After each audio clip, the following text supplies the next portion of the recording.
So, good afternoon, everybody. Welcome to the meeting of the Cabinet. To those viewers who are watching the proceedings this afternoon, I'm Councillor Alan Waters, Leader of the Norwich City Council, and I chair the Cabinet. So, welcome to everybody. Okay, so we'll start with the some of the formal items of the agenda. Alex, are there any apologies? No apologies. No apologies. Declarations of interest, we have 3 of those, I think. Yeah, Councillor Harris, Maguire and Kendrick in relation to the below the line item.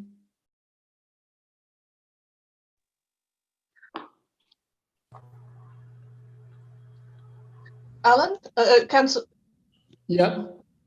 Do you want us to declare the interest now, or when you go below the line? I think declare them now. Just to, yeah. You've got a declarable interest. Yeah. And other interest, because I'm a director of Norwich North Building Limited, and as such, for item 14, I will exclude myself from the meeting and from any debate. Thank you very much, Neil. Yes, I also should declare another interest as a director of MPS. Thank you. And Kevin? Yes, just declaring an interest as director of Norwich North Environmental. Okay, thank you very much. Those are noted. Do we have any public questions or petitions? None, and we have the minutes of the Cabinet meeting of the 10th of June. Can I sign those as a true record? Yes, okay, thank you. And so now we go on to the first item, an important item, which is the environment strategy, and that will be presented by the portfolio holder, Councillor Kevin Maguire.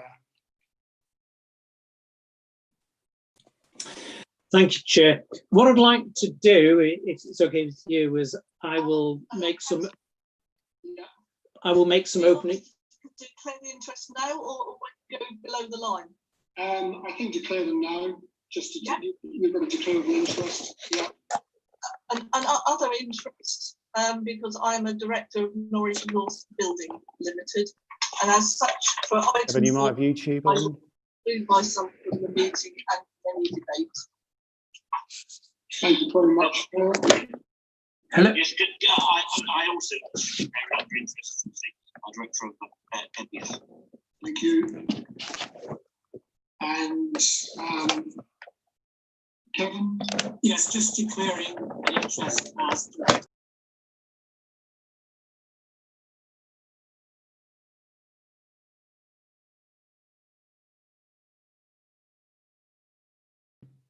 Not quite sure what happened there. Alan, I think what happened is somebody had the YouTube link on the background because there's a time lag. You were picking up the YouTube, which was happening 20 seconds in the past, if that makes sense. So Right. I think it might have been Kevin. So if Councillor Maguire turns off the YouTube link, then obviously it should work okay. So it might be worth just going back to Kevin now, hopefully. I think so, yes. Back to the future, as it were. Okay. Yes, it was me. I didn't realise I had it on, and I've had to pull the plug on my elaborate system here, which means I'm going to have to remember more than I intended to. So what I started to say, Chair, was what I'd like to do is make some introductory comments, ask Graham to then say some words about the content, and then you will seek questions and comments. And then when that's closed, I would like to go through, I'd like to move acceptance, subject to a couple of comments, amending the forward. And then there are 3 other recommendations that came from C, which I'll ask us to note. So with that, I'd like to start by was saying it's been a long time coming for some very good reasons, but it is here. And I think, where is my, the thing is, we've had three elections within 8 months, and we were due to have a fourth actually within 12. And in each of those periods, with the pre-election period and so on, officers were, well, we couldn't do any further policy development, so we were denied the times then. And even after preparing, or starting to prepare for the fourth election in those 12 months, officers did work, and then it was withdrawn, and we had the COVID crisis. And you know, so officers have been diverted there. And so it's fantastic, I would say, to be able to bring forward this report to you, and, you know, presenting the strategy. And I want to really thank and emphasize the hard work that's gone on through all of this time. And I know, for example, the environmental strategy manager was involved in some of the support work that was done in the hub, making phone calls. One of the, I don't know how many thousand phone calls were made as we checked with shielded people, but he was one of the many who were involved. And I would like to really thank him, and those thanks to go on records to him and his team, because, you know, despite all these barriers, we finally come forward with a fantastic, a really future forward-looking strategy for how we're going to approach the environment and climate change over the next 5 years. It recognises that it's happening, that climate change is happening, and it looks to how this will affect the long-term challenge to both the prosperity and the well-being of the city. So it's our fourth environmental strategy. It contains over 130 actions, both large and small, to be delivered between now and 2025. It's linked to the Council's corporate plan, the COVID-19 recovery plan, and the 2040 City Vision Plan. Again, it shows that really integrated way in which we think the environment is important in all that we do, but that link between the social and the economic is so important that it doesn't just sit in one area. We are the only council in Norfolk who consistently publish our carbon emissions, our strategic vision and our action programme. We're also the only council who provide regular performance updates on the progress. So I'm really pleased to see how this progress has gone over the previous 5 years, what we've delivered to date, and actually we've over-delivered. And this is despite austerity and a general reduction in funding available with regard to environmental matters by central government. And of course, more fundamentally, local authorities have been hit, and this council has been hit over the past 10 years with cut after cut. And yet we have done so much, and we will continue to do so. We set a target back in 2007 for a 40% reduction by last year, but in fact it's nearer 60%, and we are setting a stronger target for the future. So in that, the body of the report, you'll find the council's new net zero target for 2030, and that's going to be delivered by the council's third carbon management programme, which will be published next year. It's great to see the performance and how we've delivered to date, our high levels of ambition. There certainly can be no accusations of not ambitious enough. In fact, we have been rated so highly by external bodies such as Friends of the Earth. They've ranked us as 15th out of the local authorities. We've also actually just recently been announced that we've been shortlisted for an award from the Global Good Awards for Climate Action this year. The results of that will be announced, I think, October, November this year. So when we look at this new vision, members need to recognise that the environmental strategy is not a static document. There is the very formal biennial review through the environmental statement, but there are annual reviews, there are the quarterly performance figures, there's scrutinies, powers to call it in, as well as the regular contribution, that's SEEP, that's the Climate Emergency and Environmental Executive Panel. So SEEP regularly will have input as time goes on. So it's a well scrutinized, well reviewed document that will take us forward. We've got opportunities to make changes that reflect progress. This is part of our hallmark. If new funding becomes available, central government, we will be there as we always have been, and we will use it when it becomes available. And that's something I want to return to in a little bit to talk about this central government funding and will. So that will certainly help to get us there as a city by 2050. But as you recall, as a particular body with influences beyond in terms of our commissioning and contracting and so on, we've got this much more ambitious target of 2030. There's a summary in how we will achieve this strategy,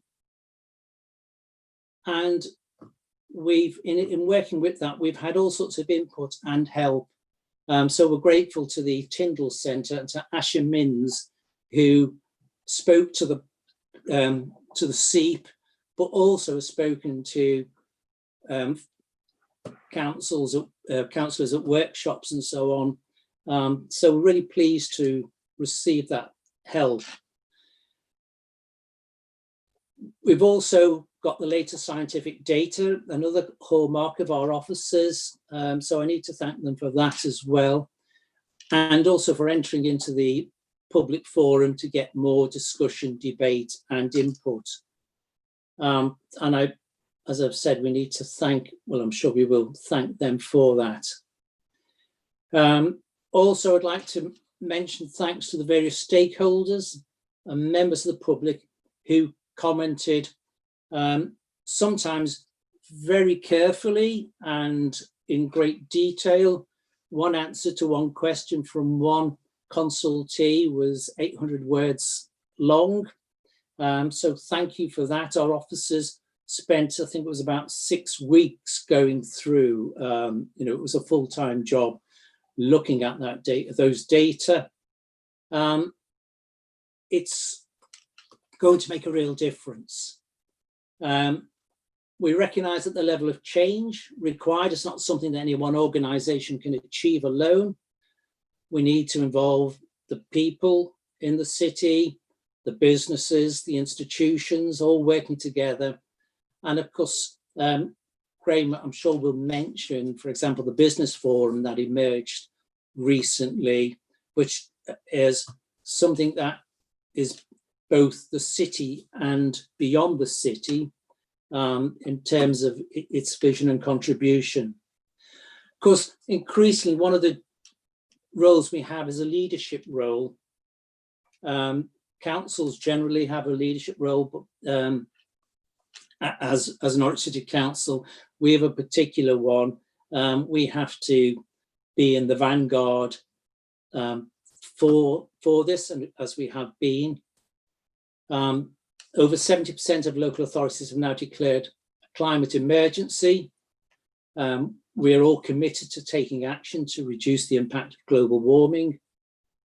And of course, in that respect, I'm very proud of Norwich's declaration when we passed the climate emergency motion back in January 2019. We were one of the first.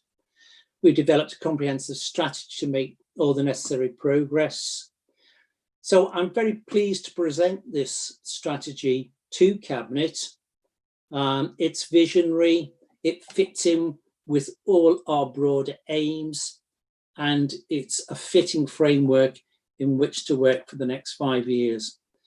So I'd like to hand back to you, Chair, and I'll come back later. Thank you. Thank you very much, Kevin. This is a timely report and a reminder of the vital challenges of climate change and our response as a city to them. Graham, did you want to come in with any further points or observations?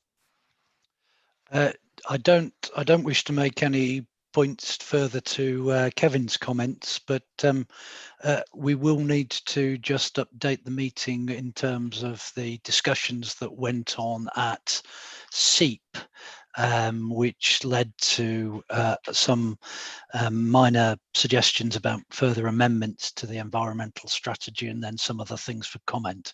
So I'm in your hands about when you want to do that. Well, I think we could probably do that now. Let's put those up now.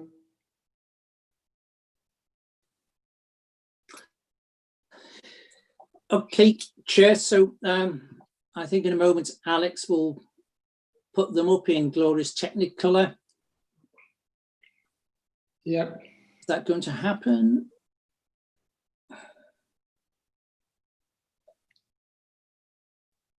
While that's being sorted, if I say something about them, there is one specific recommendation with regard to the strategy itself.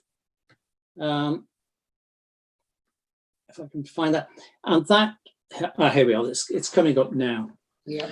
So there is one recommendation with regard to the drafting of the strategy, and there are 3 more recommendations, suggestions, which are a slightly more general note and do not require changes to the strategy.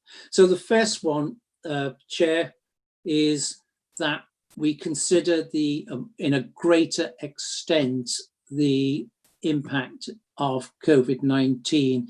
So the suggestion is that in my forward, I explicitly note that we've gone through this and some of the behavioural changes which have resulted from it.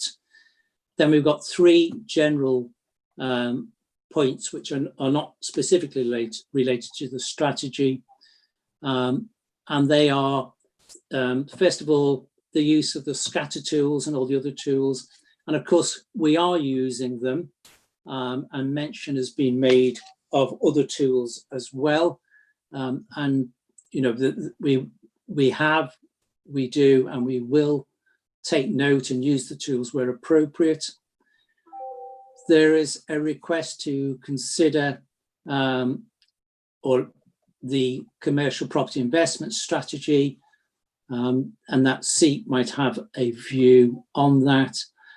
And finally, and this is of course in connection with our terms of reference, with SEEP's terms of reference, when full council set it up, and that is the importance of our considering, as well as what we do and what we might do, what we could do with further finance and further funding from central government. And it's asking us to remember that and to report on it occasionally. So 1, immediately relevant, and the other 3 are in the way that we act and implement. Okay. Right. Thanks, Kevin. I think we can take those down now. So what I might suggest is that obviously there is an immediate practical action in terms of referencing COVID-19. That's particularly important. And that the other three recommendations are noted and inform the strategy as we go forward. Would that be suitable? People happy with that? Okay, I'll ask any Cabinet members if they have any observations or questions they would like to make.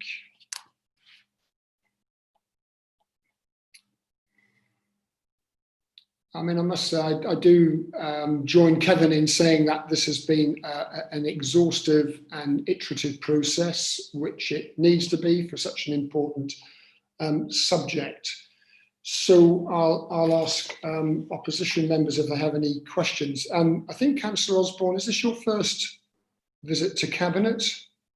It is. I've attended in public in the past, but this is my first. You have, okay. So just to be helpful to you, the guidance is that it's for pertinent questions, perhaps ones that have not already been covered in previous conversations, like the LSEP, the SEEP rather, thinking of a different body there, and it's focused questions and not for speeches. The opportunity to speak as opposition members is at my discretion as the chair of the committee.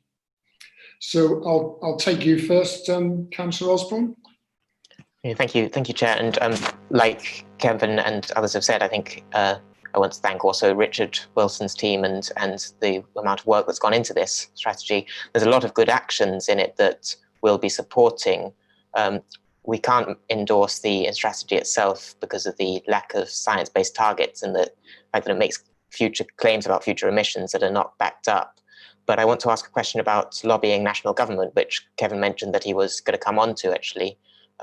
Lobbying national government and also the LEP and the county council. And we've seen in the Transforming Cities bit an example of where the council's been pushing for more money on sustainable transport. But I think it would be helpful for members of SEEP and for the members of the public to see what else the council's been doing in terms of lobbying for greater urgency on the climate emergency. And particularly, I'm quite concerned that I haven't seen any, the council taking any explicit or even so far as I can see any implicit stance against carbon heavy and costly projects like road building or airport expansion. So my question is, beyond the Transforming Cities bit, can we see some other examples of what the council is doing to lobby government, the local enterprise partnership, the county council, to shift investment away from carbon heavy and costly projects and use that money instead for sustainable projects? So I can pick up a couple of those points, but did you want to respond, Kevin? Well, I think most of what Jamie's just said is in that final recommendation, and it will take place. I don't think this right now is the place. No, I haven't got the information to my hand, and I think with regard to heavy traffic and so on, heavy transport. I think the fact that everything that we do looks at the environmental issues and responds to them. But Gray might have something in more detail to respond in that nature.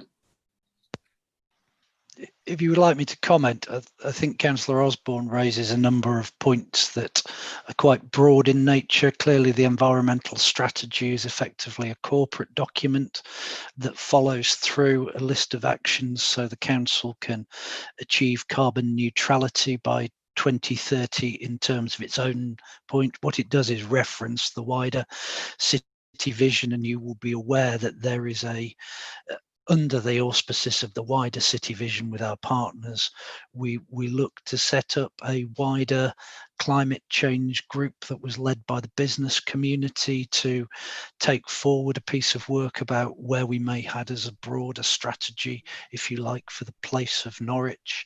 Clearly, SEEP will input into that strategy as that process takes shape over the coming year, which will allow the council to be party to a strategy that hopefully is shared by a wide range of organisations that, you know, clarify where we're going to move to in relation to addressing the carbon challenge and particularly greening the economy of Norwich. But that's, how can I put it, a work in progress that will need to be dealt with over the rest of this forthcoming year.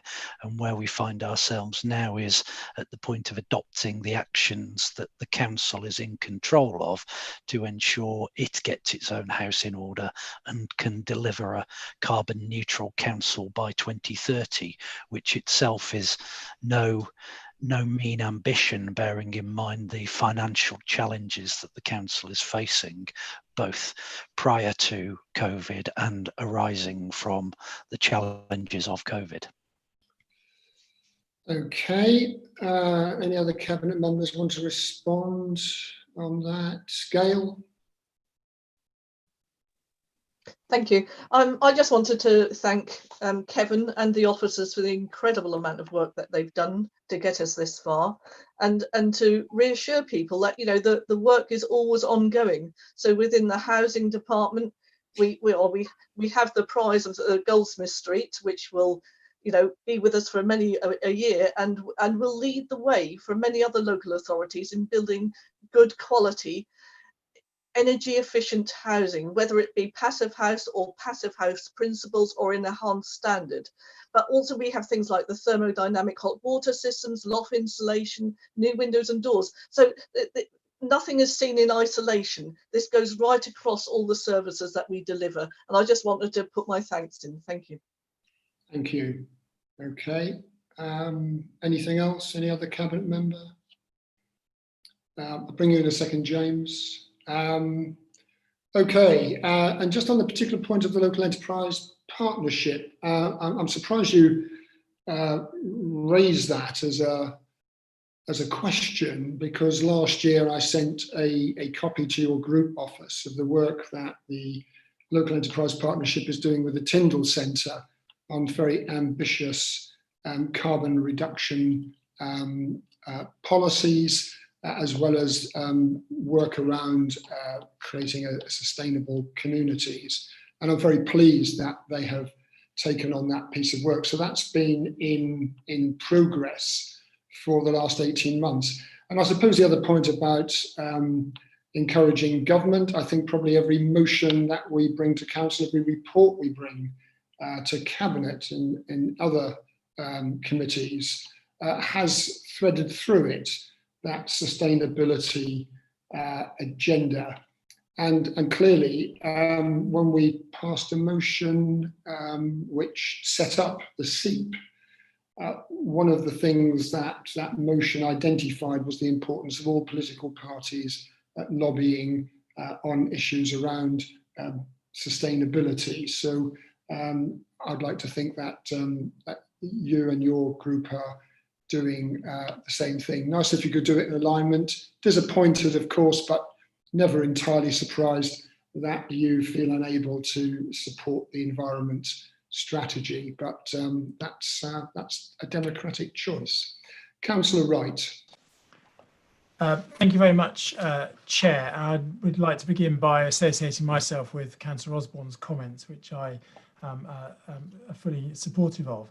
I'd also like to thank Councillor Maguire for the change to the forward to make reference to COVID-19. I know that's something that my colleague Councillor Lubbock had spoken about at the SEEP panel, and clearly the pandemic has given us, tragic as it is, an opportunity to rethink some of the way we do things. And I think this document could be more ambitious. But I'm pleased to see the work that's been done, and thankful for officers for having undertaken that. I would just like to pick up on a point that Councillor Maguire made about emissions. Whilst it is true that emissions have been falling in Norwich, there was some data I looked at last week showing that between 2016 and 18 there had been a fall in Norwich. Other councils in Norfolk have not been perhaps taking the environment as such an important thing. And overall in Norfolk, there's been an increase in emissions, undermining the work that we've done here. So we can give ourselves a bit of a tick for work that we've done where other councils in Norfolk have not done that. But as I say, thank you for making reference to COVID-19 in the forward. And I think it's important that we look at everything we do now through that prism. Thank you. Yeah, thanks very much, James. Okay, if there are no further comments, can we go to the recommendations, which is to agree the Environment Strategy 2020 to 2025 and minute our thanks to the work of the council, but in particular the work of Richard Wilson and I have to say Councillor Maguire, ably supported in a number of key strands by Councillor Stonnard. Okay, many thanks. Right, can we agree? Can we agree the recommendation? Yeah, excellent. Right, let's go on to item 6, page 65, which is the finance and business planning process for 21-22 in-year budget position.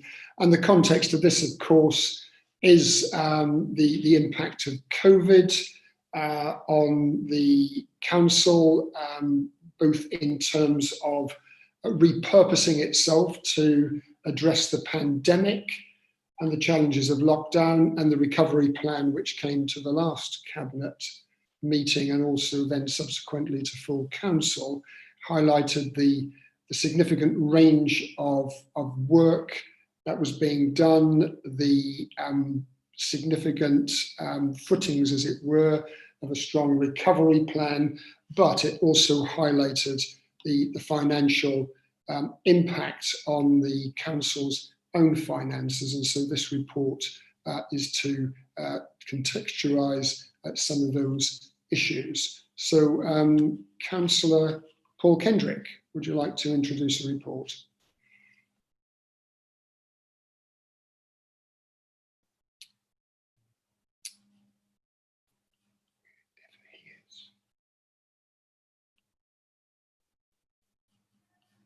Paul?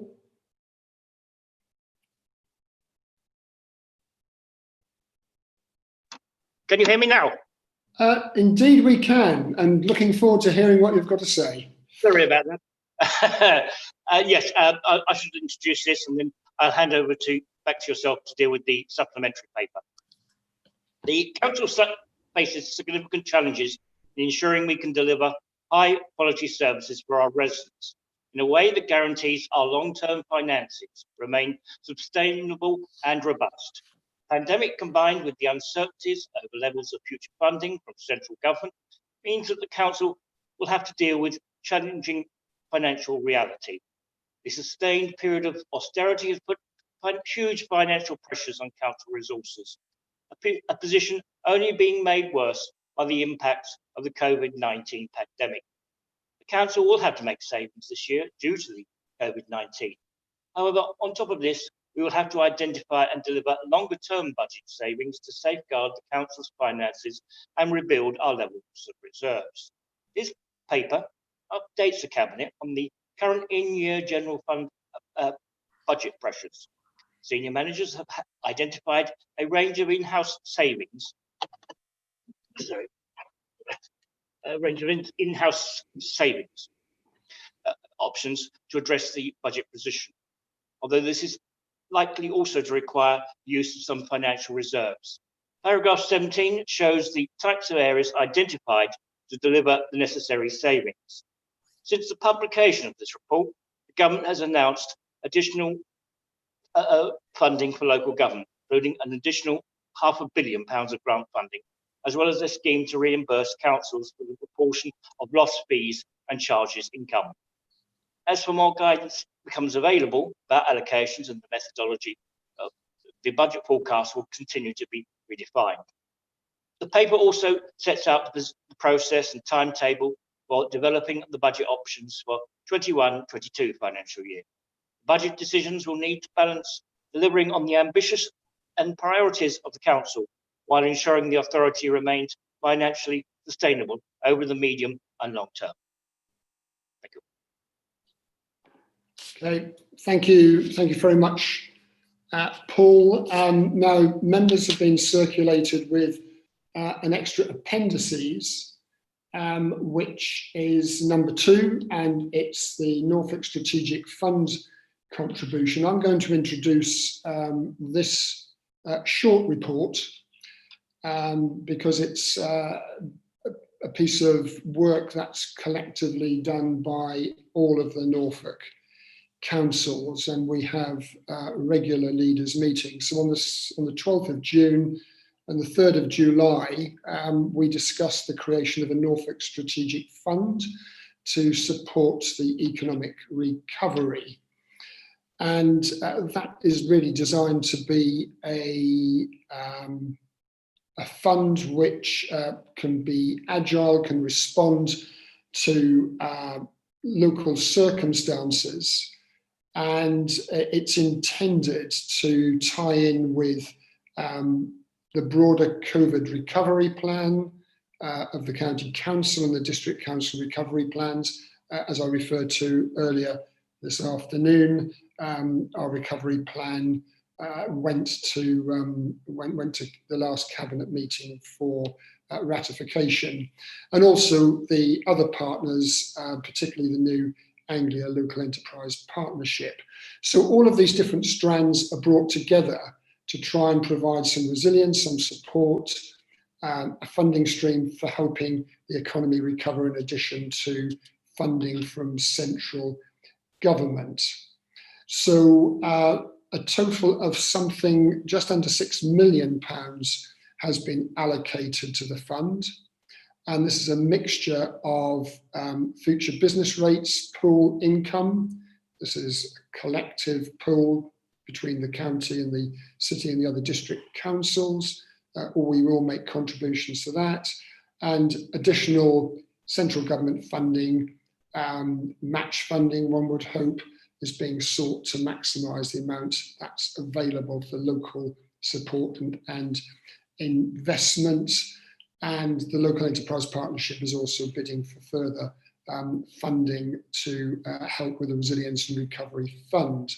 So Table 1 indicates the intervention, business rates pool, Norfolk County Council and the District Council contributions, which is £150,000.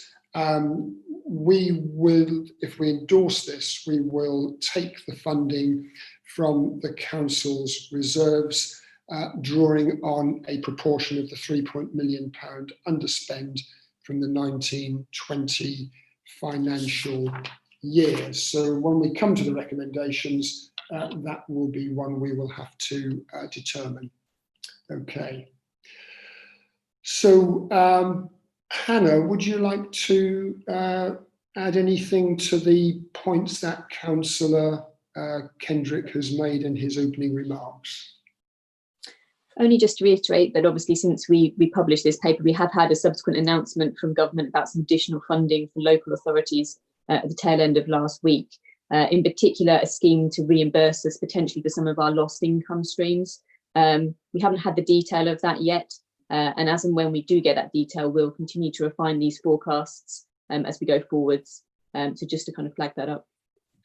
Yeah, thank you. And what I would say is that we have been pressing very hard with other councils, other urban councils, through our networks, the Key Cities Group, the Fast Growth Cities Group, to make sure that the promise made by the Secretary of State, Robert Jenrick, that they just spend your money, do whatever it takes, and we'll make sure that you are refunded for those investments, but also for the losses that come from for example, the income streams from car parks. So, and other assets where we have a key element of generating income to balance our budgets and pay for services. That has been a rocky road. After that very definitive statement, it became a highly qualified statement, but I think sufficient pressure has been made, not least the threat of bankruptcy of some councils in the country, not this one, but it put some councils in a very difficult situation. And given that local authorities have been the key partners to central government in dealing with the fallout from the pandemic and the lockdown and the support that's been needed for people, particularly vulnerable people, it is only right that councils should funding situation should be redressed.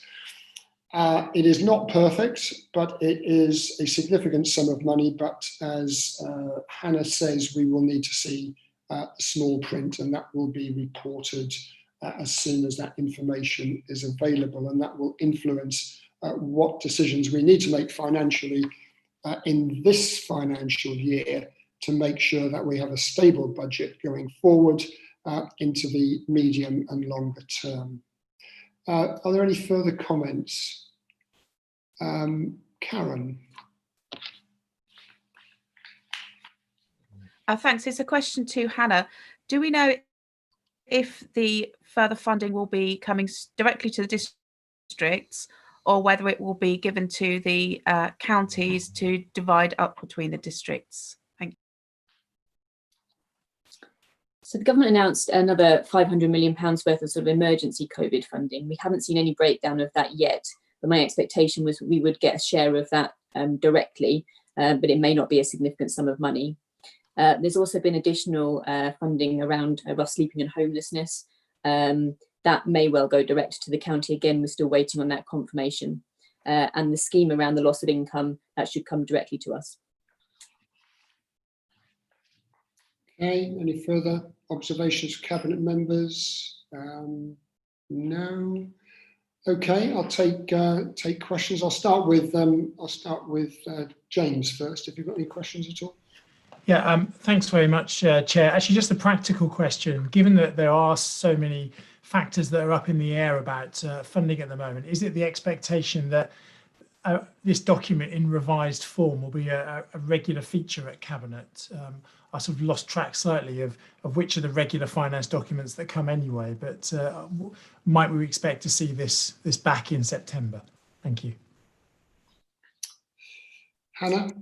I think certainly going forwards, we'll be reverting to the sort of the standard finance forecast you see, but there'll be a big element and a big sort of discussion point within that paper about the latest position with COVID-19 and the funding. So it will be a more detailed finance paper going forward, and we can build in that additional information that we've now hopefully will have by that point. Thank you. Okay. Jamie, any questions at all? Yes, I do have a question. Thank you. I think, first of all, it's clear that we are facing financial uncertainty, and so I think it's right that we're looking at new sources of income and potential savings. But I want to ask why would some of those savings are sort of happening now? We couldn't have anticipated the pandemic, but we've known for a long time that we need new alternative sources of income to car parks. We have known for a long time that commercial properties that we're investing in were potentially risky. Similarly, I don't think that it's any surprise that key contracts are due for review when inefficiencies have been highlighted in that over quite a long time. So my question is, yes, why are we doing this now, and why has it not happened before? Or has work gone into this before that we're able to pick up on? Can I just take you? Well, can I correct you? I would say take you to task.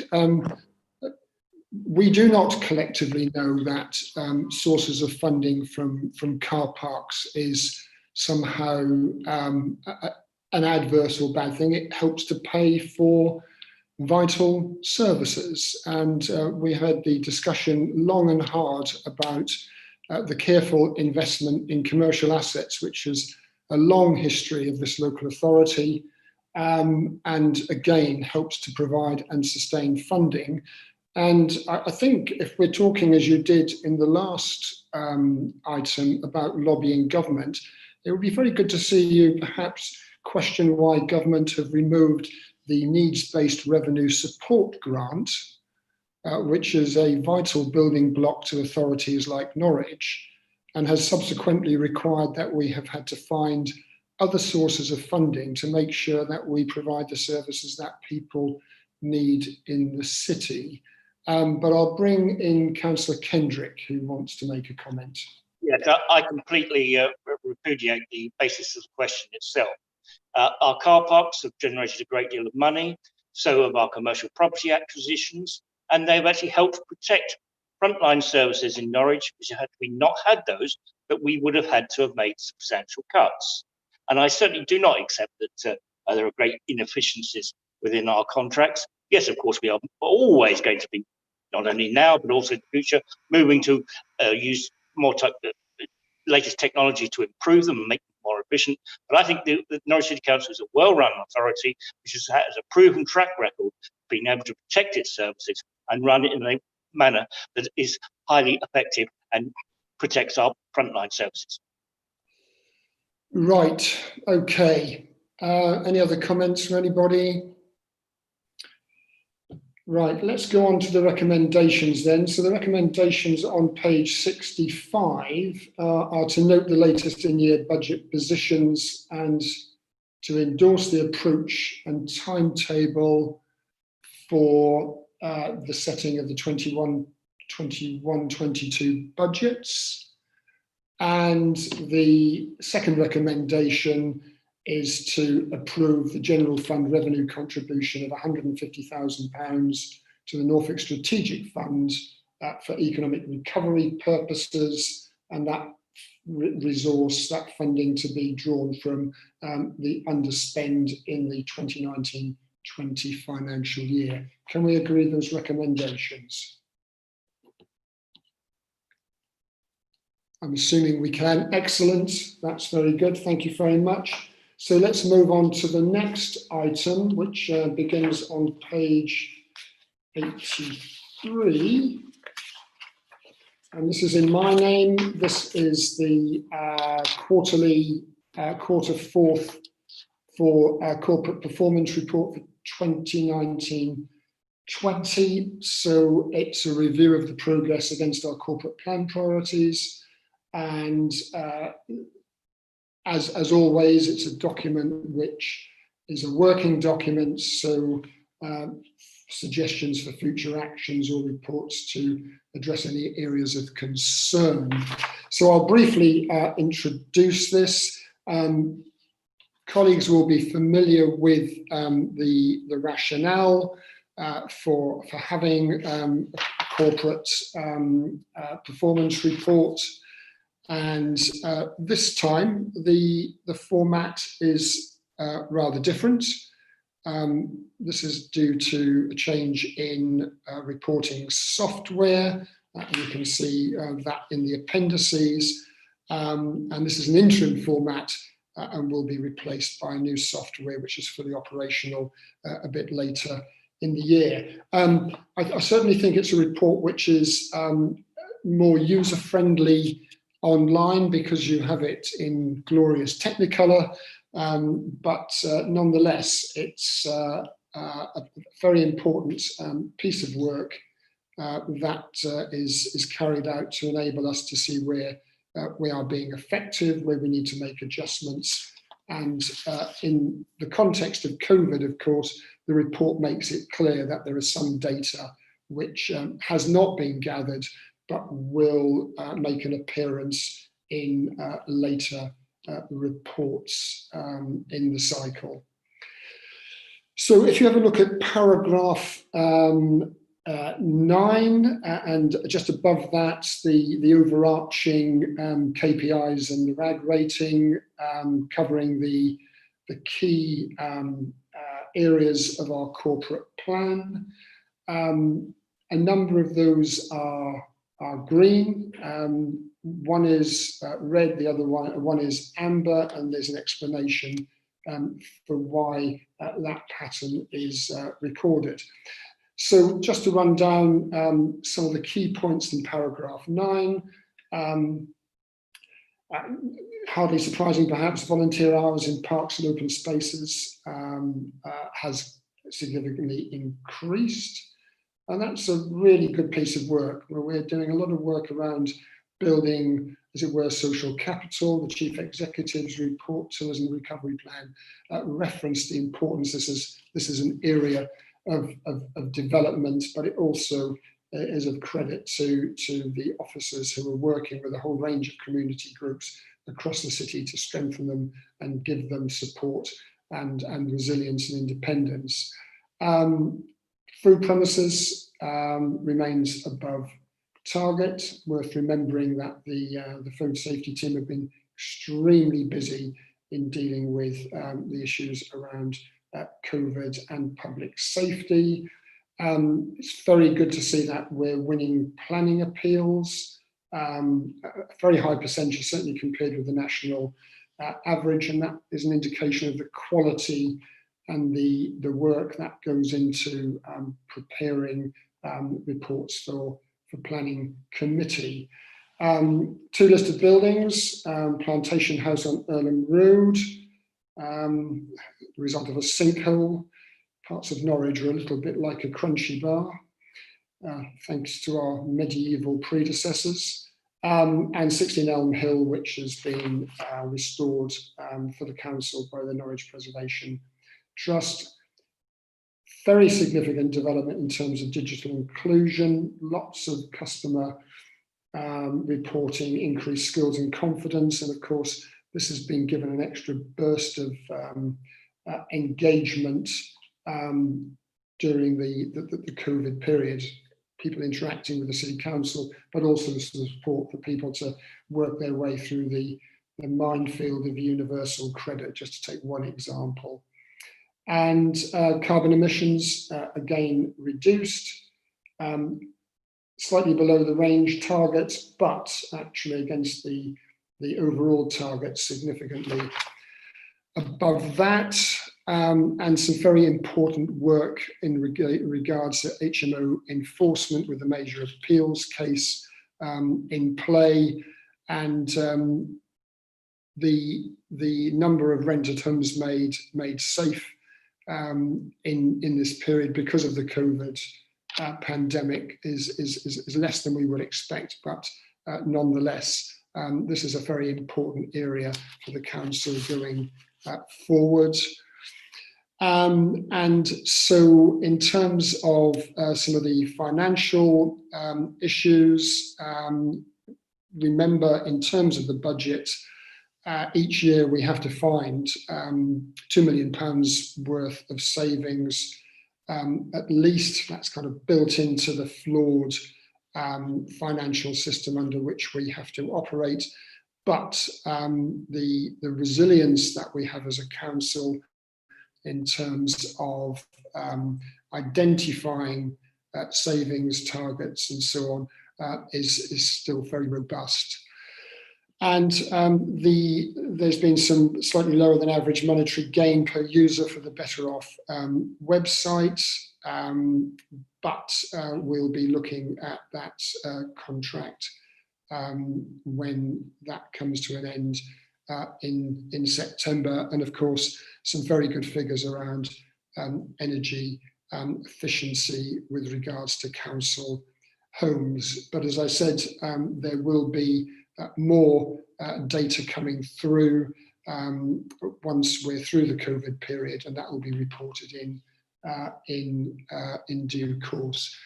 But I just wonder, Ruth, who's done a lot of work on this, who's with us, is there anything you'd like to add, Ruth?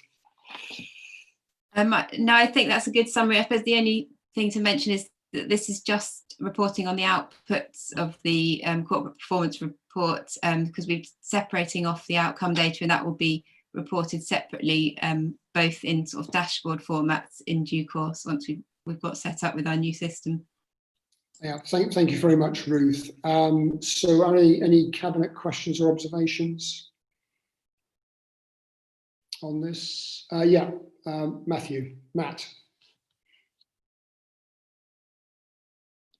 You need to unmute yourself. Unmute. Apologies. Yeah. Thank you, Chair. I wanted to echo your views on the achievement of over 16,000 voluntary hours in parks and open spaces. and to thank all residents who have kindly given their time to the city over the year. A huge thanks as well to all of the individuals who are involved with the community and friends of groups which work with the council. Each one is a significant partnership that achieves real change within their communities. I also wanted to highlight the 98+% of occupancy of our markets on page 112. And it would be remiss of me not to use this as an opportunity to encourage our residents to continue to access the market in the responsible manner that they have been doing, and in doing so support the local economy. Thank you very much, Matt. Any other portfolio holders? Okay. Jamie, do you want to ask anything? Yes, I do have a question. Thank you. And again, I think that there's been a lot of good performance in the council, and particularly the digital inclusion work, which I think is going to be really important going forward post-COVID. And I look forward to seeing some of the data on IT satisfaction and on employee engagement, which I think will be, again, both vital to know if we're transitioning to a more online way of working. But my question is about antisocial behaviour and staffing teams, or staffing of antisocial behaviour teams. And I know this has been raised before, but antisocial behaviour performance has been below targets for many reasons, but one of those reasons is because of staff shortages, and I'm quite worried that now we're moving into a period of further cuts. And so I want to know whether there's going to be a commitment to address the staff shortages in the antisocial behaviour teams, and whether there's anything else planned to address that. Bob, would you like to come in? Thank you, Chair. I know at the when Q3 performance report was presented to Cabinet, I did highlight that there were some proposals being put in place to make improvements in the performance of our work to respond to antisocial behaviour. Unfortunately, the impact of COVID-19 meant those proposals had to be put on pause. Councillor Osborne is correct, there are some vacancies, but as we come out of pandemic, there is some plans to bring those back to look at how they can be implemented. I'm quite happy to pick up a conversation with Councillor Osborne just to sort of confirm what those proposed changes are, as that might be helpful to sort of answer his question probably in a bit more detail. Okay, so you can have a conversation offline, as it were, about that. Right. James, did you have any question you want to ask? Yes, thank you, Chair. I'd like to begin by thanking Ruth and her colleagues for what I think is a very clear and concise document. The pandemic has clearly brought with it some significant changes to the way that we live. So I'm wondering, as we progress sort of through and post COVID-19, does there need to be a review into the measures that the council uses in relation to its corporate plan priorities as we come out of this sort of very changed world that we've been in? And finally, I'd just like to echo a comment from Councillor Packer about the market. As someone who carried on using it during lockdown, I think it's really important that we continue to support those traders who were there for us when we needed them. Thank you. Yeah, okay, thanks very much. Any observations, Ruth? But I'll take Stephen first. Yeah, I mean, I think it's a very fair question from Councillor Wright, and we are looking at refining our targets as we do every year, and we will do that this year in the context of COVID-19 to look at where we can either bring in new targets or refine some of the existing ones. So yes, we are doing that, and we will look at it through that context. Yeah. Anything to add, Ruth? Just that we've also developed a COVID-19 dashboard that we're looking at alongside the KPI monitoring, so that we can kind of see the trends and keep track of the impacts more broadly as well. I think that will link into the outcome data monitoring that we'll be doing over the next few months too. Yeah. And okay, thanks very much for those answers. Yeah, I thought, yeah, a well-made point, James. And this is a living, flexible document, and it's got to accurately reflect, the landscape in which we are currently living, but going forward, there will be things that we will be measuring which will take on new importance as a result of the fallout from this pandemic, and some of these are very uncertain times, and we need to be able to capture some of that in our planning and in our corporate plan. So thank you for that thoughtful question.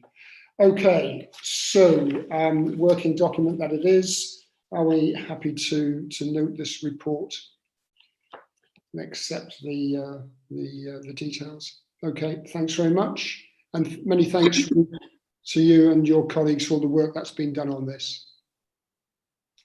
Okay, let's move on then to item 8, which is page 135, and it's the budget monitoring final outturn 2019-2020. Paul, would you like to introduce this? This report shows the outturn financial position as at the 31st of March 2020. General fund revenue. The final outturn shows a 3.382 million general fund underspend at year end, and it represents about 2.22% of gross expenditure. This variation is largely due to lower than budgeted external borrowing costs associated with commercial property purchases, as cash reserves have been used in the short term. A specific one-off decision to reduce the revenue funding of the General Fund Capital Programme and use capital receipts. An unbudgeted one-off dividend receipt from legislator 1656 Limited in relation to the sale of shares in Norwich Airport Limited. The other key forecast variants from the budget are set out in paragraph 3 of the report. Of this underspend, 1.578 million of this underspend will be transferred to the Norwich Regeneration Limited earmarked reserve. 0.989 million will be transferred to the commercial property earmarked reserve. 0.257 million will be earmarked to the repairs earmarked reserve, and 0.557 to the investor save earmarked reserve. HRA revenue. The final outturn shows a 1.889 HRA underspend at the year end. That represents about 2.8% of the gross expenditure budget. Summary reasons are shown in paragraph 10. Of this underspend, £1 million will be transferred to the HRA Investors Save Reserve. HRA general reserves now stand at 33.97 million. This is an increase of 3 million. The collection fund. The collection fund consists of council tax and business rates. Table 3 shows the performance of the collection fund in financial year 1920, and their balances on both accounts. Norwich's share of any surplus will be distributed in the next 2 financial years. Capital Programme. The General Fund Capital Programme is underspent by 10.492 million, and the HRA Capital Programme is underspent by 26.209 million at year end. During the year, a total of 42.1 million was spent on acquiring 5 new investment properties and substantially upgrading 4 others. This investment has continued to increase the commercial rental income, which has more than achieved the net commercial rent income targets set in the medium-term financial strategy of £500,000 for 1920. Paragraphs 26-28 details the achievements of the HRA Capital Programme in financial year 1920. Further details of the underspent are shown in Table 9.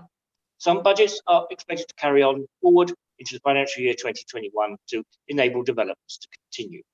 The report requests approval to delegate to the Chief Financial Officer, Director of Place and Director of Neighbourhoods, in consultation with the Cabinet Member for Resources, approval to carry forward underspends in the 1920 capital budgets, where still required, into the 2021 financial year capital programme. Thank you. Thanks very much, Paul. Hannah, anything to add? No, not at this point, thanks. Okay. Cabinet members,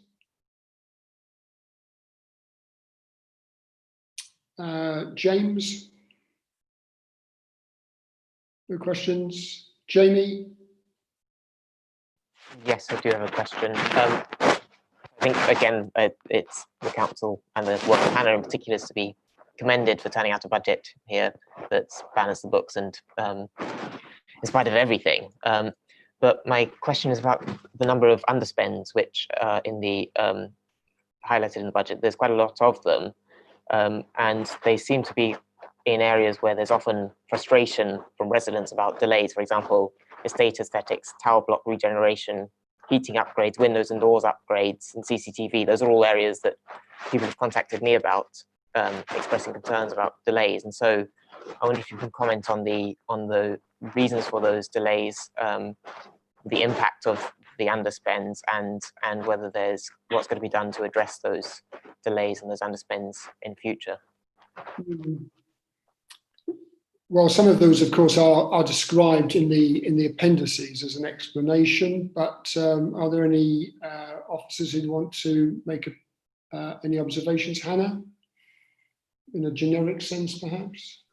Yeah, just to say, often a lot of the underspends do focus on the capital programme. It's an area that we're sort of focusing on in terms of making sure that those budgets are deliverable in year. What I would say is that often those programmes, and that's what this report's asking, is to roll forward those budgets where they haven't been utilised in year into the 2021 year, so that often those programmes of work that have been delayed can continue.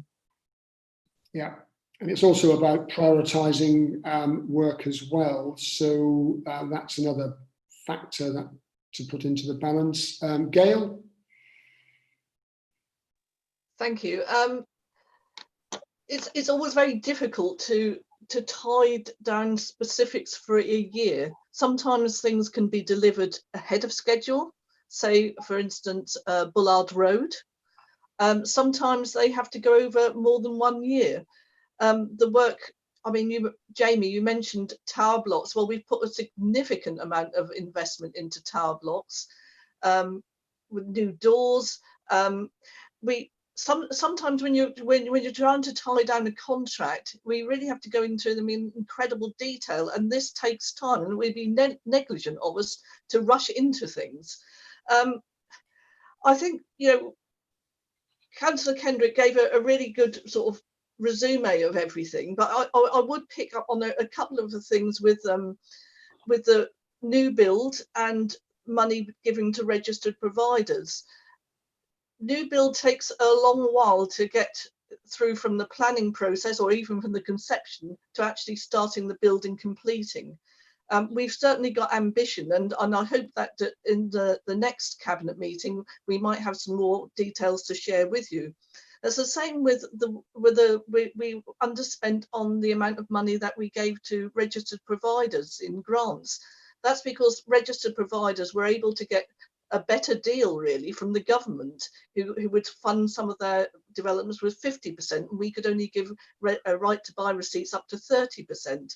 But again, I know I have a couple of reports coming to Cabinet in July, later in July. It was some really exciting news about some grants we're going to give to some registered providers. So it isn't as though work isn't being done, but things do take time. We do sometimes have problems with getting, for instance, there's a piece in there about a delay in putting in some new doors, and that was because our contractor was unable to get the supplies through. So they're in a difficult position as well. So I think we do everything we can.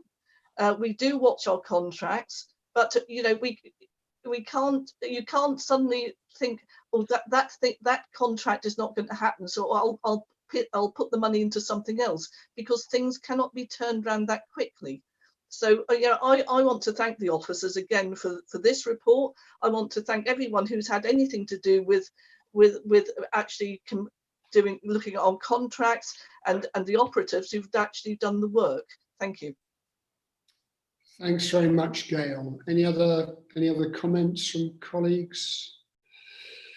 Okay, can I also add, Hannah, did you want to say anything else? No. Okay, but I'd also like to comment on the high quality of the financial information that we receive at Cabinet, and that's an excellent piece of work. Okay, so the recommendations are on page 135, recommendations 1 to 4. Are we happy to agree those? Yep, okay, thank you very much. So now let's go on to item 9, which is on page 163. And this is the Transforming Cities Fund update and match funding. And that's in the name of Councillor Mike Stannard. Mike, over to you.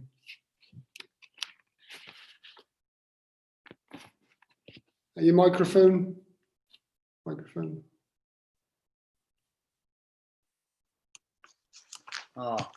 I didn't realise I had to unmute myself. I thought that was a service the council provided. No, it's one of the budget reductions, I'm afraid.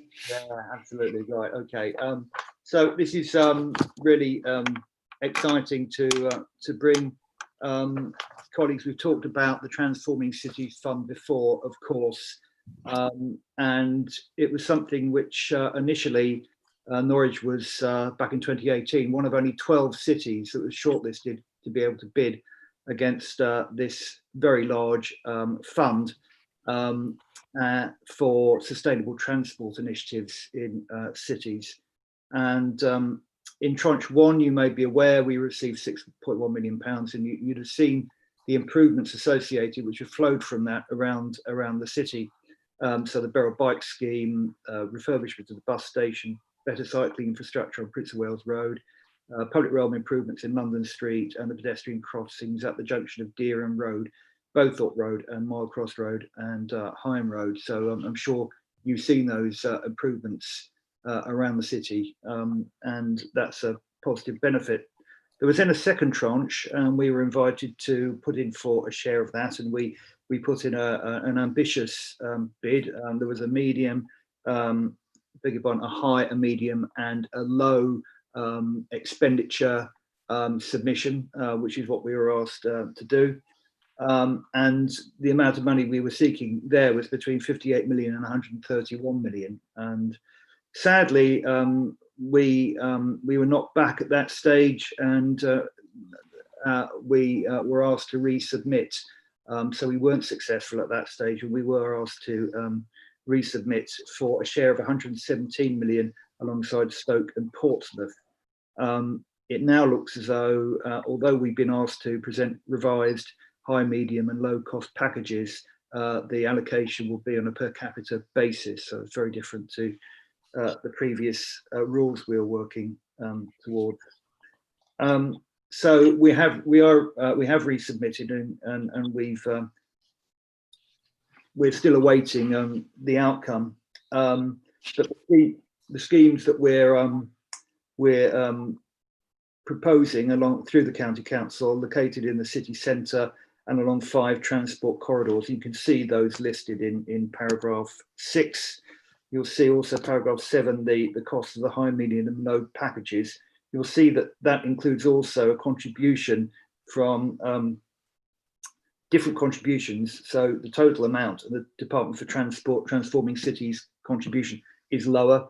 And the difference there is mostly accounted for by, first of all, £18 million roughly, commitment by First Eastern Counties Buses to invest in a cleaner fleet of buses, and approximately £4 million of contribution from the County Council. City Council is providing match funding as part of the proposals, and that includes Section 106 monies and SILNUM monies and Cycle City Ambition monies. When the schemes are designed, they of course will be subject to the usual public consultation. They'll go through the normal process and will require approval by the Joint Committee, the Transforming Cities Committee, on which we have 2 voting members of the City Council. So you'll see also a list of the schemes at Appendix 1 for your information. But what we're asking today is, apart from informing you of the resubmission which is being made to the DFT by the County Council, we're seeking approval for a funding contribution to the fund from transport funding held by the City Council. And as I say, that's the Section 106, the SEAL funding and the Cycle City Ambition funding.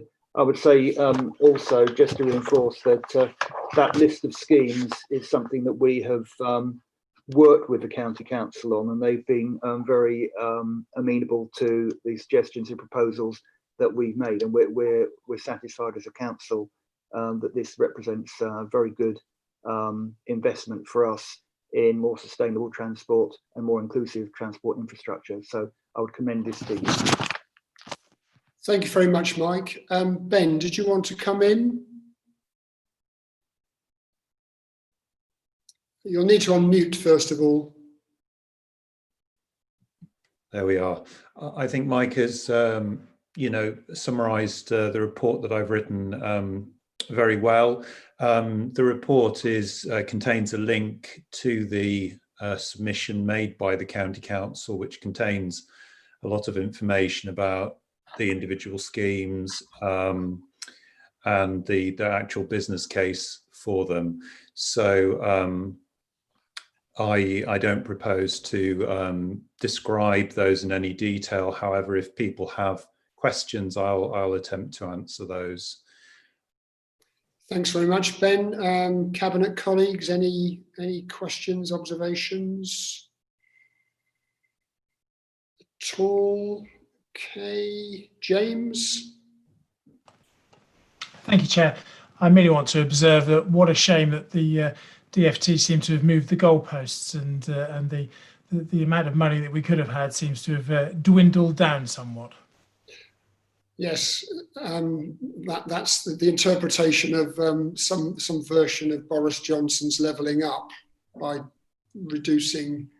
spreading it thin, I think, is probably more apposite. But yes, it is a disappointment. Jamie? Yeah, so just reiterating that disappointment. I think it's been a disappointment for everyone, and we have seen that sort of disappointment on public transport funding before with the joint core strategy, which promised bus rapid transit but didn't deliver on that, and then did deliver on the NDR. The money was found for that, and I'm concerned now that the 32 million roughly that we're getting now from the Transforming Cities isn't enough to deliver a sustainable transport system for housing and employment growth going forward, and that growth will now be dependent on private car use, especially with £500 million extra pounds roughly being ploughed into new road building on the outskirts of Norwich. And so Councillor Stannard has mentioned the Section 106 contributions from developers, and obviously the City Council is being asked to make a contribution.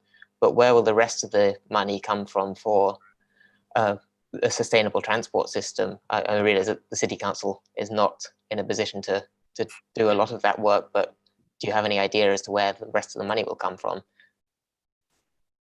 Okay. Well, the original proposals and the original sums of money were going to enable, they were of a degree that would have enabled a transformation of, and that's not an exaggeration, of the transport arrangements in the city. That's why it's so disappointing that for whatever reason we're now reduced to tens of millions rather than maybe 100 million or significantly more than that. The City Council doesn't hold highways money, it doesn't hold any more of the responsibility for highways. That lies with county, and the funding lies with county. I mean, we do have relatively minor funds for in the great scheme of things in terms of highways from SIL and Section 106, the developer contributions that you've talked about, and we do have some Cycle City Ambition resources. But as I say, and as you know, that's relatively minor in the great scheme of things.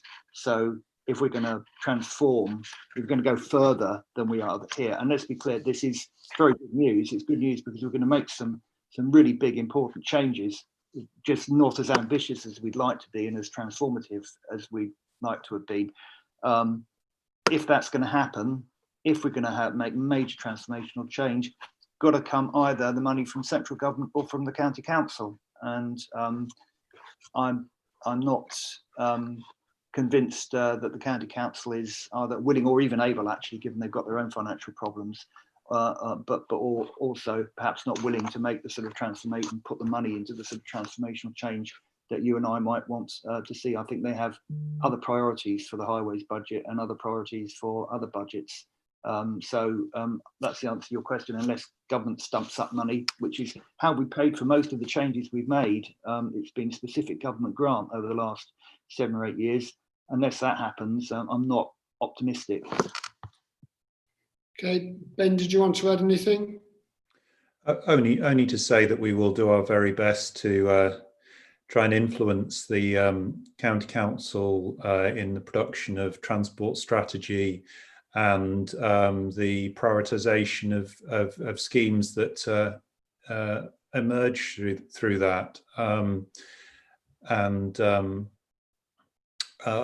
That's not to disagree with what Mike has said in any way.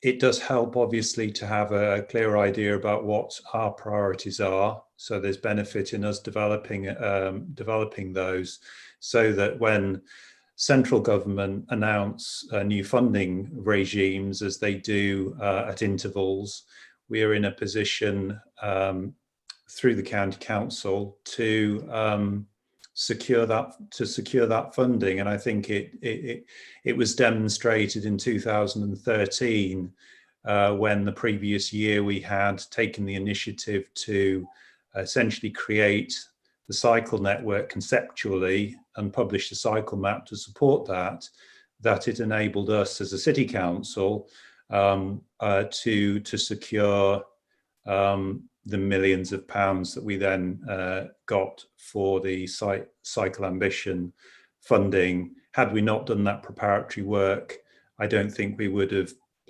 been in a position to convince the Department for Transport to give us the money. I mean, I think that makes a very, both Mike and Ben make very important points, and it's worth just reminding ourselves that we were the one non-metropolitan city that were included on the Transforming Cities Fund project. The fact is we have a high reputation with the Department of Transport. We have the preparation, and we have a strategic sense of the transport needs of the city, and there'll be another report coming forward at the end of July,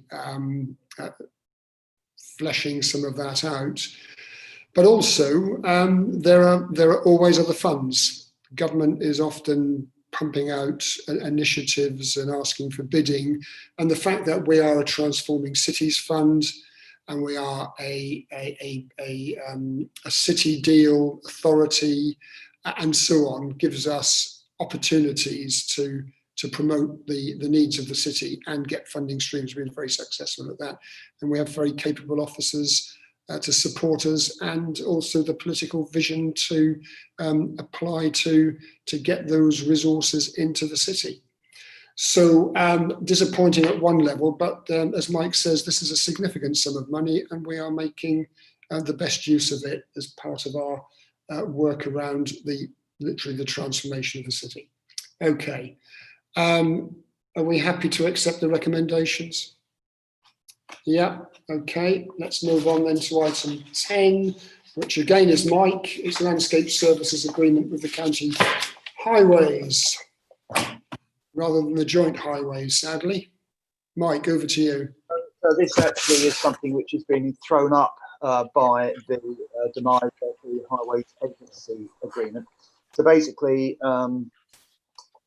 if you look at the report, the first paragraph just sets out the income earning services on highways and transport schemes that our design conservation and landscape team provides, and it's pretty comprehensive. There's a lot there that they provide, and all of that has resulted in many millions of pounds of investment in sustainable transport and other improvements in the city in terms of public realm. So that's what that income has been used for, which is all good.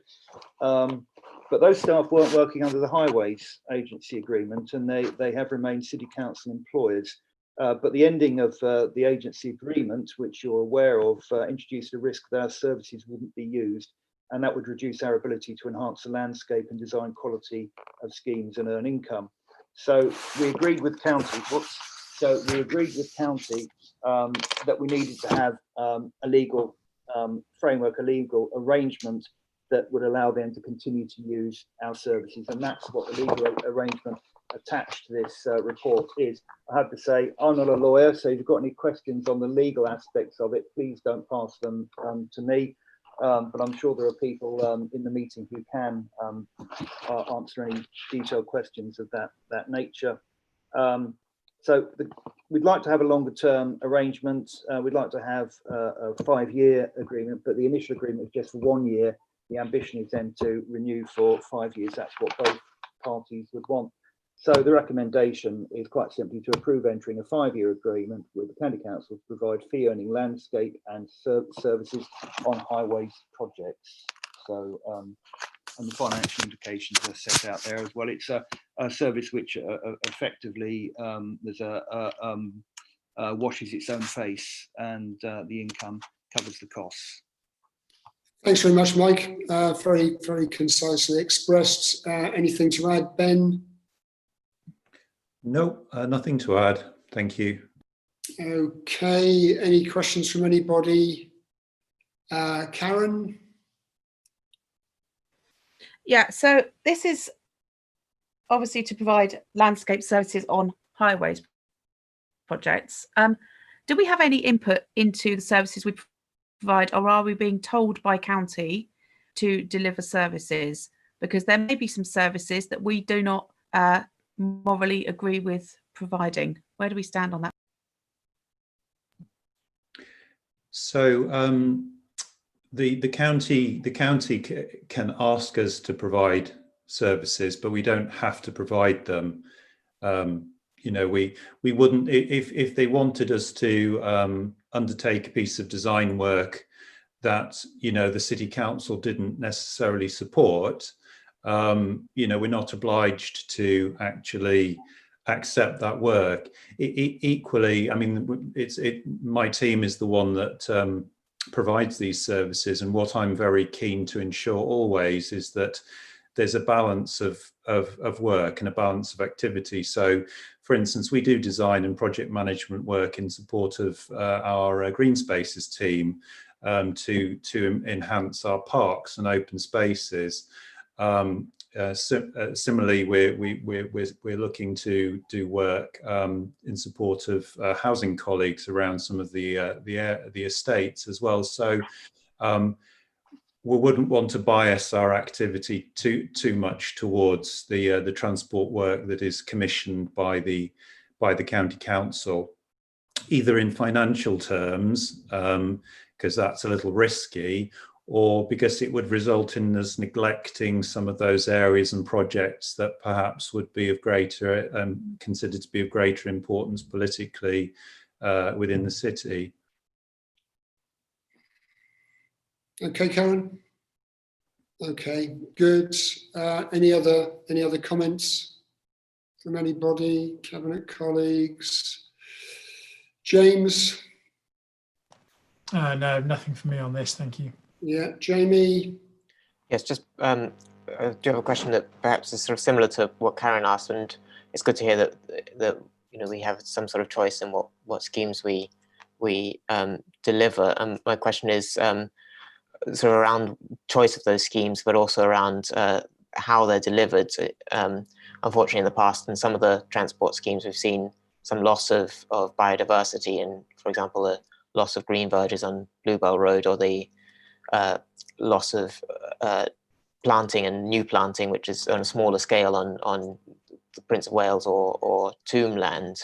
And so I'd like to know if there's a commitment for biodiversity net gain in transport schemes going forward. So we Green Party councillors did meet with the Transport for Norwich manager at County Hall earlier this year, and he said that there would be a commitment to biodiversity net gains. So it'd be nice, it would be good if we can have that commitment from City Council as well. I suppose the first point I would make is perhaps to contest your assumption that biodiversity was lost. But does anybody want to respond to that? It's an observation. Yeah, Ben. I would say, firstly, that the gentleman you met, the Transport for Norwich manager, is essentially the client for this agreement. So the fact that he's given that commitment on behalf of the county council is important, and the fact that the county council want to employ our services as landscape architects is a critical way of ensuring that biodiversity net gain does result from the schemes that we're involved in and which the county council commission within the city. So we will certainly endeavour to ensure that is the outcome of those schemes. And that's one of the reasons why it's really important that landscape architects do work on transport schemes, because you see in too many places elsewhere that the engineering mentality is quite utilitarian and can result in quite a lot of damage occurring. So you need a multidisciplinary design team.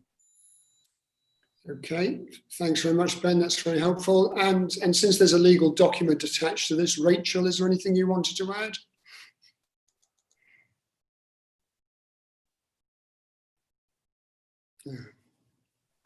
No, nothing else to add that hasn't already been mentioned by Ben. Okay, thank you. Right, can we accept the recommendations? Yep, okay, thank you. Can we now go on to item 11 on page 191, which is the award of a contract for the procurement of the printing services framework. Councillor Kendrick. I hope you can hear me. Let me get my glasses, I'll just read this. We have made reductions in our printing bills year on year. We do some printing in-house, and this report is about having a framework with a number of external printers for things we can't print in City Hall. Having a list of identified printers makes it easier for us to get value for money. Going forward, we look forward to reducing printing costs and the number of items we print, always mindful of the fact that some of our residents need things in printed form because of access to information. I think that's probably referring to people like me, but I very much recommend approval. Thank you. Right, and Nikki, did you want to add anything? No, I think Councillor Kendrick has probably covered it. This is just a way of us getting our external printing, and we have reduced the cost of printing substantially by using this method over the last few years. Right, any questions from anybody? James, Jamie? No, right, okay. Let's agree it then, should we? Thank you. Let's go on to item 12. Again, Councillor Kendrick, the Northgate Revenues and Benefits System, a new contract to be awarded. Thank you very much, Chair. Our existing agreement runs to the end of March 2021. The combined Northgate Revenue and Benefits bill amounts to almost £150,000 per annum. The new proposals reduce this overall charge to approximately £120,000 per annum and includes an enterprise allowance allowing access to all currently available add-ons for this software at no additional cost, and all modules future developments at no additional cost either. We have also an agreement in regards to consultancy days available for us to call upon at reduced rates for the period of the contract. We plan to consider all of the revenue and benefits services onto the Northgate tools, including making it easier for people to access their information through online accounts. So again, I very much recommend approval. Thank you. Okay, thank you. And Nikki, anything to add to that one? I suppose it was just to say that this is about how we're trying to bring in line all of our legacy systems. So we're using fewer systems and we're able to bring on an online portal in a quicker fashion. So those that can self-serve will be able to, and then we'll be able to kind of concentrate on the people that can't. Excellent. Sounds very good, very inclusive. So any cabinet members? James, this is one of your interests, isn't it? This field. I assume you're supportive of this initiative. Indeed, it is one of my interests, and I'm very, very supportive of it. So. Excellent, thank you. We'll take that as a strong endorsement. And Jamie. Likewise, it's not an area of expertise for me, but it looks good. So yeah. Excellent. So we can agree it then, colleagues. Yes. Excellent. Right. So that's the above the line items done. Item 13 is to exclude the public. We have an agenda item below the line where Councillors Harris, Maguire and Kendrick will need to leave the room, as I believe our monitoring officer as well. It means that people will need to zoom out, those who are remaining, zoom out and zoom in again, and we will recommence at 6:15. Okay, thank you.